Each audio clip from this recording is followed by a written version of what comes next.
Было темно. Стук в дверь. Я слышал, вам одиноко. Очень приятно. Олег, не слишком ли громко падает тень моих сигарет? Я поживу на время. Вы же не против курения? Вашей молодой душе не помешает немного морения. Уже светает. Вы тоже Алан Хасуд? Я прилягу у вас? Это не вопрос. Его шаг необратим. Глядите, как небо выпячивает минерал меланхолией барочных сюит.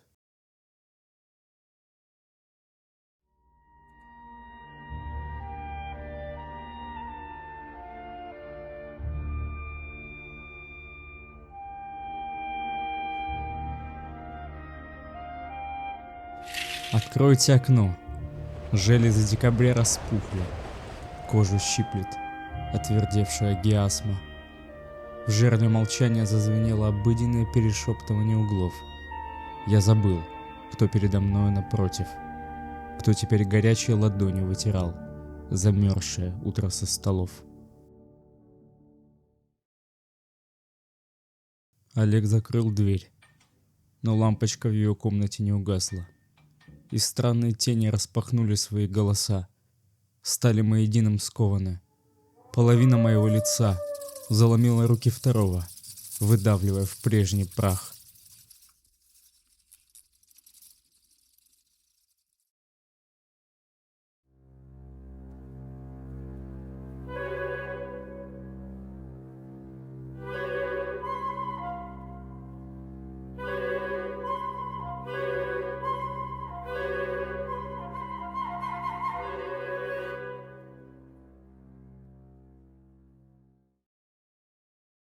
Олег выбежал из комнаты и унес меня, от себя самого оторванного. Так я проспал в его руках, пока он гладил мои волоса и смотрел на собственный портрет, вставленный в рамку иконы чудотворца. Его слезы капали на мои брови. Его зеленые слезы так напоминали улыбку атома сквозь море крови.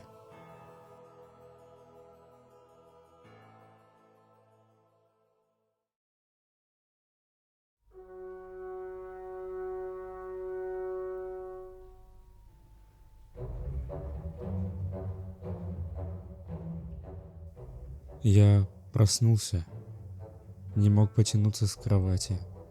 Тело как на крюках из торца. Я не мог узнать себя. Спокойно вошел Олег, чистя моей щеткой зубы, заметив, что меня больше нет. Позвонила мама, сказала передать трубку ее сыну, Олегу. С той самой минуты он, не прекращая, писал за меня элегию.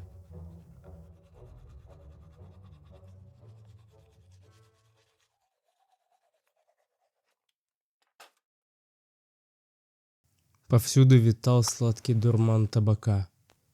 Ночью я не спал, слушал, как он тихо читает, где-то все время рядом, Демиана. Сиреневый абажур зарылся в зимнее утро. Олег надел мое пальто, обувь и мое лицо. Все как-то ему подошло. Выдернул компьютерный шнур и приказал сидеть тихо, дома. «Куда ты идешь?» — впервые обмолвился я. «К девушке. А как ее зовут?» «Зовут, как у тебя». И ушел без следа. Позднее мне написала Аня, что ушла к другому. Ведь что за работа кружить стихами, откармливая голодную рожу дней? Есть ли смысл рвать пузырь эмбриону, если в людях не видно людей?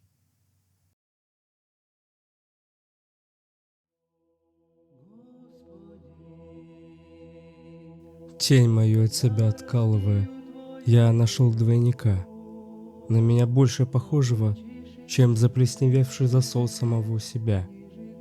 Боже, открой мне пути тайника, где поле сомнением не скошено, где я смотрю заледеневший в твои глаза изразцовые, где еще остался человек.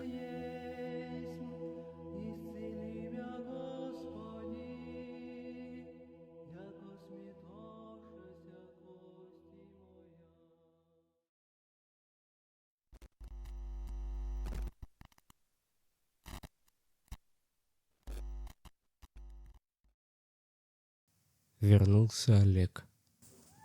В одежде венецианского дожа, смеясь в комнатном жире, плескался в тенях дельфином, вонзал в горло колонны дыма пунцовые. Я таял, а он становился шире, душу мою разливая в графины.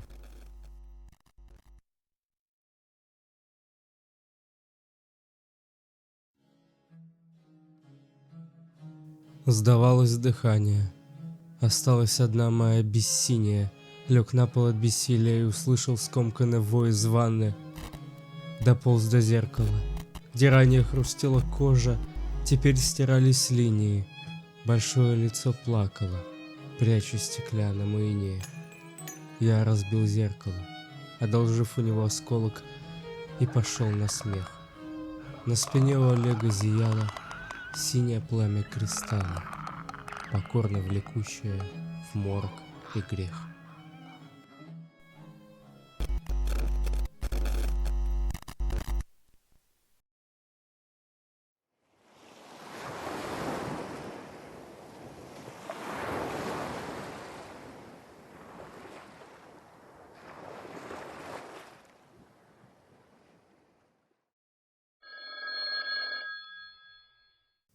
Позвонил друг.